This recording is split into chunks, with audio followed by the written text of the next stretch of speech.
Ladies and gentlemen, never before have we had so many different ways to talk to one another. In the distant past, written documents would be carried by hand across thousands of miles from China to Western Europe.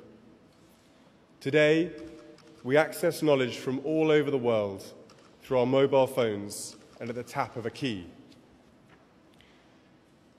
Wherever you are watching this program, whether in this hall, at work, with your friends, or at home with your families, 谢谢。很高兴和你们见面。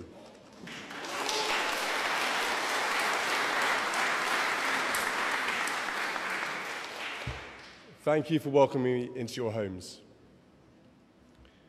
Many of the most important conversations we have in our lives take place in the family home. The home is where we learn from our parents and grandparents, teach our own children, and share our stories and hopes for the future. It is where many of our ideas and values are first kindles.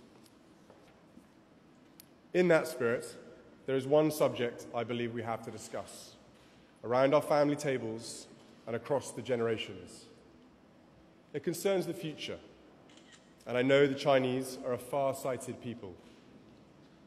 It concerns particularly the environment, and I know that protecting China's rich and beautiful natural heritage is important to all Chinese families. It is the mass destruction and trafficking of iconic endangered species.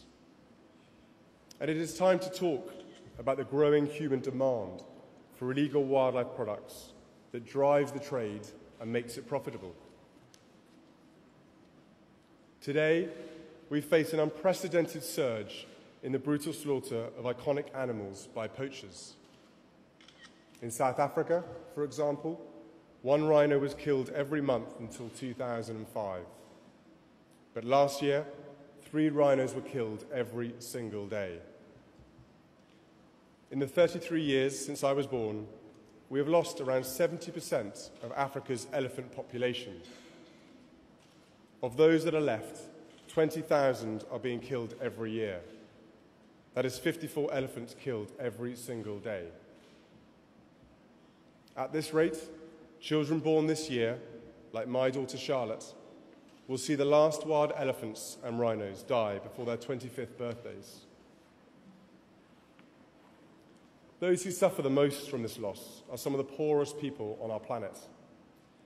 They are the families who feel powerless as the wildlife around them disappear, who face being trapped in poverty forever without the income that should be brought in by tourism, a cornerstone of the economy in many developing nations.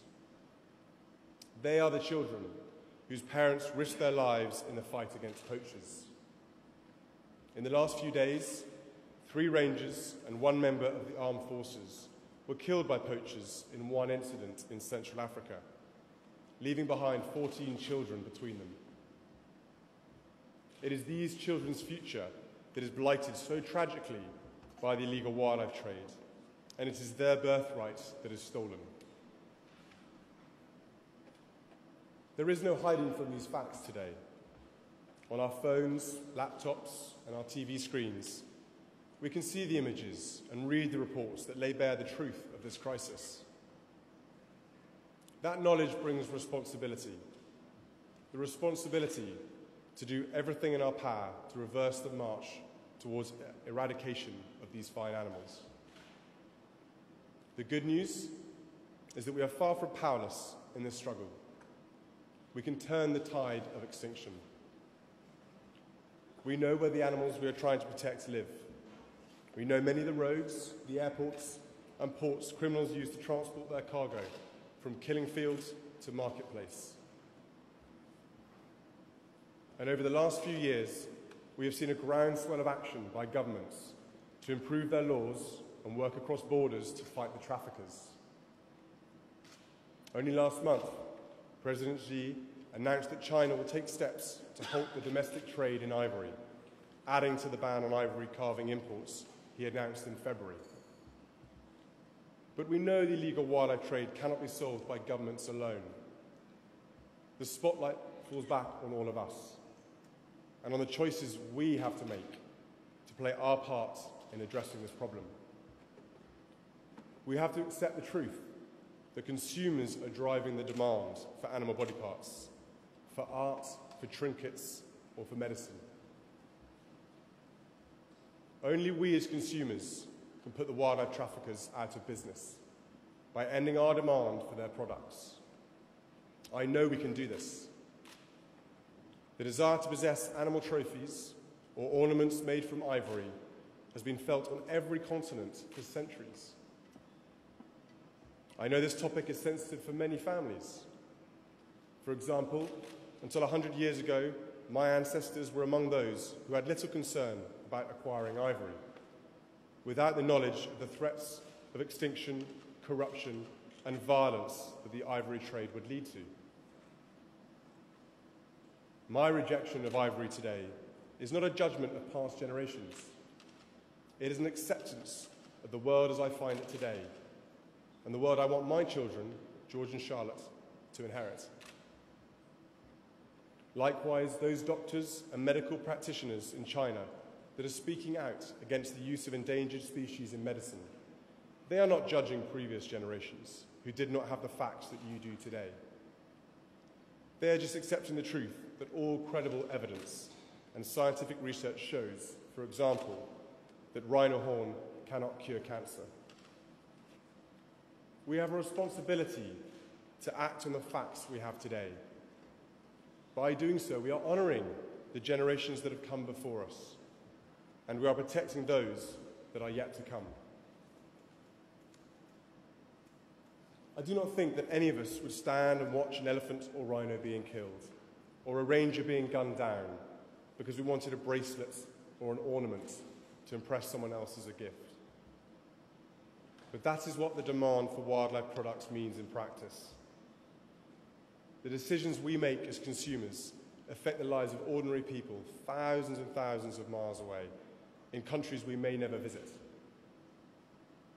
If we buy illegal wildlife products, we are contributing to the extinction of whole species. But there is good news, and if you remember one thing, I want you to remember this: we can win the battle. Each generation decides what it values. Each generation can determine what we consider to be beautiful on the one hand, or unacceptable, or immoral on the other. We can act in solidarity with those fighting poaching and trafficking in their communities.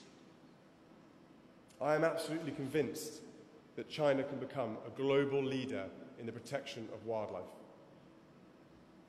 Your influence in the world means you can change the face of conservation in this century. This will be a contribution that will go down in history, one that your great-grandchildren would speak of with great pride. The greatest inheritance we can pass on to the next generation is a safe and sustainable environment, the priceless endowment of nature. Let us not tell our children the sad tale of how we watched as the last elephants, rhinos, and tigers died out, but the inspiring story of how we turned the tide and preserved them for all humanity. And in so doing, let us show the world that by working together, we can stand up to the great challenges our planet and our families will face in the generations to come. Cheers.